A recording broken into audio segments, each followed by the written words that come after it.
Welcome to Borders True Romance. We're here with Linda Howard. Linda, how are you today? I'm perfectly well. Glad to be here.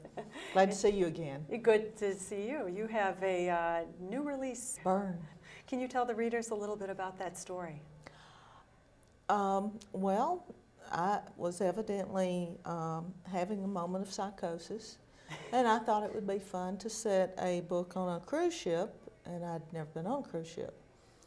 And I thought it would be fun to like blow it up and burn it to the waterline, and I found out it's almost impossible to get bombs on board a ship. These days it's pretty tough. Oh, ships have better security than airports do. Oh, really? We found all, It was impossible. My stepdaughter and I went on a cruise because I'd never been on one. I thought it would be, you should really set foot on a ship if you're going to write about it. And booked a cruise. It was just a 3-day cruise. I wanted the shortest thing I could find because it was right before Christmas. And we went to the Bahamas, and I thought, I can talk to the crew, the purser's office. They'll show us around. They'll tell us everything. And so we went to the purser's office, and my stepdaughter just happened to be reading one of my books, which she had with her. So, she actually had the book with my photograph on it.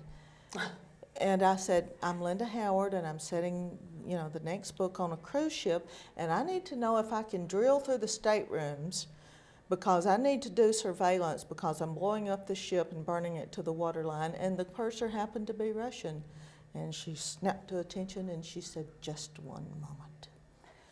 Disappeared out a door, came back and said, we can tell you nothing.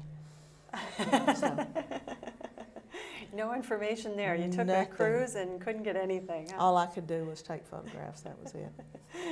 So everything else I had to do completely by what research I could find because they were not going to tell me anything. Now, you have another book coming out this fall. Boy, you've been writing a lot. Thank you.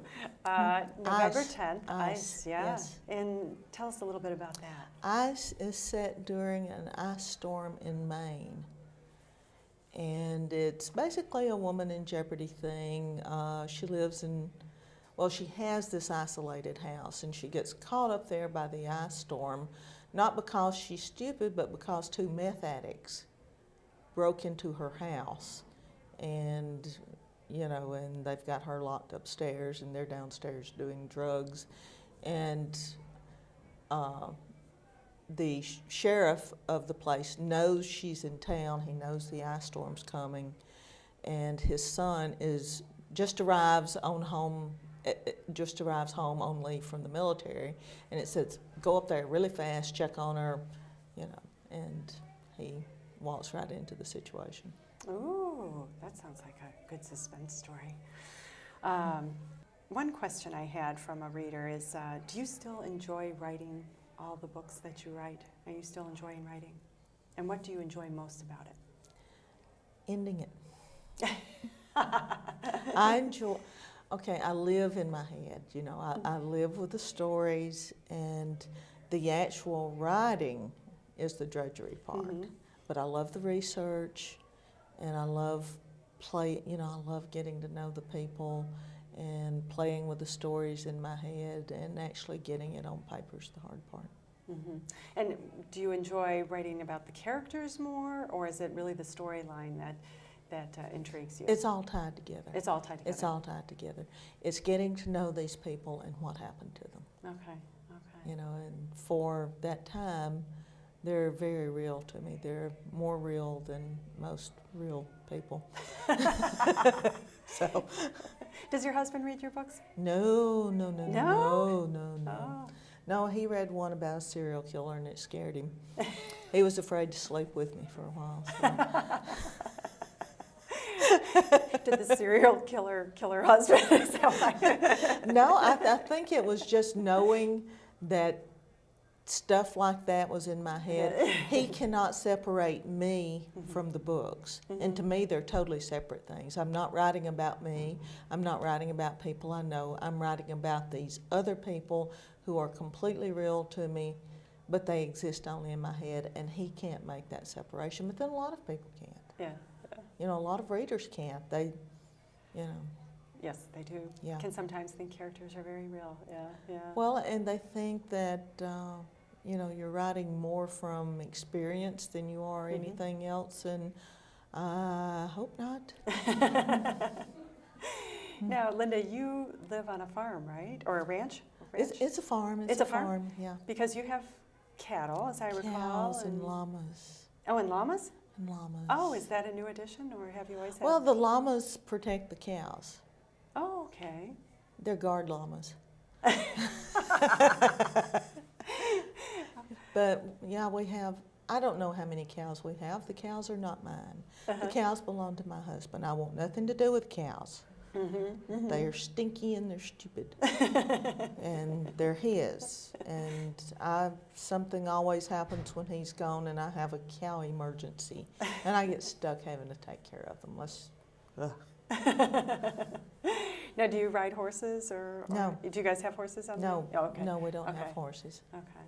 Our grandson had a Percheron that he had in the pasture with the cows, but the cows were terrified of this big horse. You know, and they'd start running, and the horse would think it was a game, and he would start running, and before we know it, we had a full-fledged stampede. So, you know, the horse had to find another pasture. So he went to an uncle.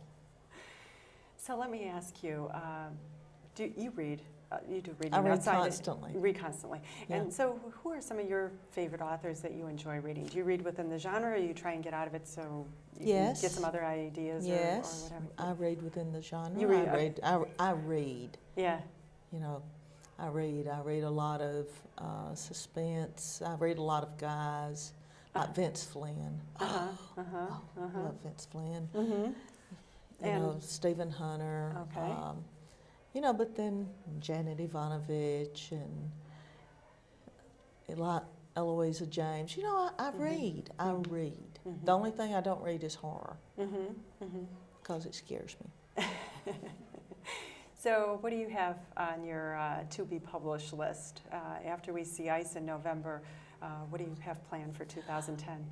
Well, I'll be writing 2 paranormals with Linda Jones, which was just announced in Publisher's Lunch today. Oh, my. And she's a friend. She lives in Huntsville, Alabama. And, you know, we're always kicking around ideas. And, like, she had some ideas that just never meshed for her.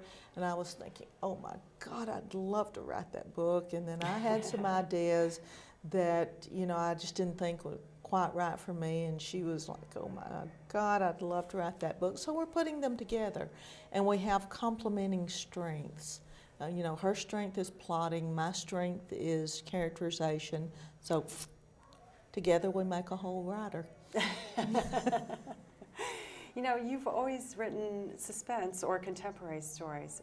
Did you? No, I've written you've historicals. Done I've done done many historicals. historicals. Good God. Not many, 3, 4. Well, you've had something a like few that. really Yeah, good some. ones. Yeah, yeah. And you had a time travel, and you've Yeah. done some fun things. Do you ever think about going back to doing a few historicals or? You time know, it travel? depends on what story occurs to me. I don't plan anything. I am the most unplanned writer probably at this conference. It's whatever story appeals to me at any given moment. And at any given moment, I may be in a moment of psychosis, and who knows what I'm going to write. And I'm kidding about that, but literally it jumps from subject to subject to subject. Yeah. And I have no clue usually what I'm going to be writing next. Yeah. It's just whoever shows up in my imagination starts talking to me. Well, we look forward to your books. They're always a lot of fun and real page turners. So, Thank you. Linda Howard, it's so wonderful to have you here on Borders True Romance, and thank you so much for coming. You're welcome. Thank you.